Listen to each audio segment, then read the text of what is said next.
sibulele sithi enkosi kakhulu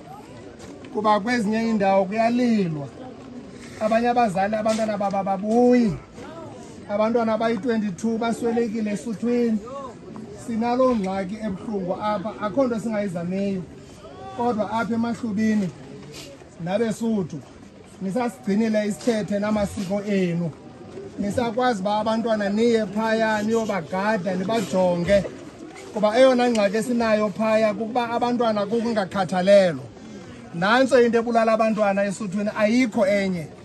akukho siko lokwaluka nasesixhoseni ndingumthembu mna elibulala abantwana mna ke ndingumndungwane udiye ubhejula ugungu uxhesa ekhaya kusengcobo ndiphaya ebhisho ngowusebenza kuthiwa ndiyiprimier ndize apha ke kwaba bantwana xa benjengabam bonke kodwa ke umntana ebesize ngaye kakhulu apha ngo-Alive lo wakwamashini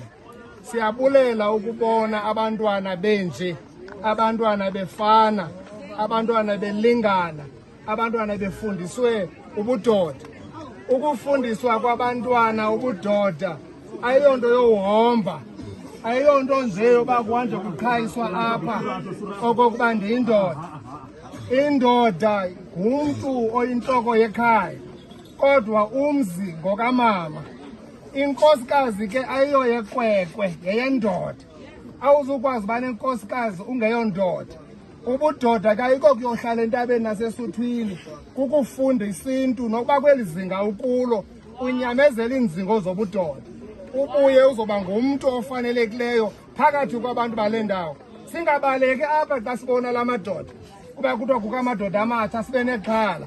sibona abantu abangathi abaqondakali siyazi into yoba ngamajoni okugada lo mhlaba ngamajoni ogada esi sizwe siyabulela kakhulu akho nto ininzi endifuna uyithetha ndithi kuni Mahlubi qhubekani andiqali uze emahlubini inoba ndizokwesithathu okwesine okwesihlanu kudala ndihambe emahlubini apha nakoomatatiyela emigidini enabantwana abaninzi ndiyayincoma le nto yenzeka emahlubini siyayibulela ndiyafuna ukuthi nabanye abasanengxaki kwezinye iindawo ingakumbi kulo mhlaba abasemampondweni khe beze bazofunda kwezi ndawo into yokokuba yintoni le enzeka Bhetele njalo njalo asisiqhelanga isifihlo somkhwetha kodwa ngoku nasiqhele nesifihlo somkhwetha kuba iingxaki esijongene nazo ziingxaki zokokuba abantwana bangakhathalelwa akakho ke umntana ongenatata akakho umntana we-single parent wonke umntana unobhuti unomalume unotamkhulu xa ebheka entabeni akazuya namama uzawuya nabantu bakokwabo siyabulela kamanyanga ekwazile abantwana uhamba nabo abuye nabo belolu hlobo bengamadoda songezile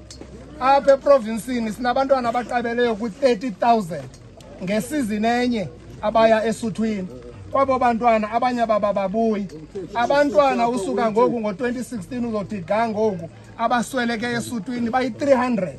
ngabantwana bebengaguli abo nabaswelekileyo ngoku bebengaguli ngo-Okthobha bebebhala ii-exams zabo benamaphupha benefuture kodwa ngenxa yokungakhathalelwa ngootata abawaziyo lo msebenzi babuye abantwana benengxaki babuye abantwana sebengasabuyi kushiyeke oomama bekhathazeka niyazi ke bootata xa nishiye abantwana entabeni yi-gender based violence kuba inimba ikoomama inimba ikho kwenye indawo ngumama oqhawulwa i-umbilical cord emntaneni wakhe so umntana funeka niyazi into okokuba ngokatata ngokamama xa ukhathalele umntana ungutata uhlonipha umfazi wakho uhlonipha abazali bale ndawo bebonke siyabulela singurhulumente wase-Eastern Cape noba ndizofika apha ndibone izinto ngezinto kamnandi azikho sentlanganisweni phaa entlanganisweni ootata abadala bandixelele yonke ingxaki yalapha ndiyivile asizuthetha loo ngxaki sivuyela abantwana ngoku sisemgidini sizokonwaba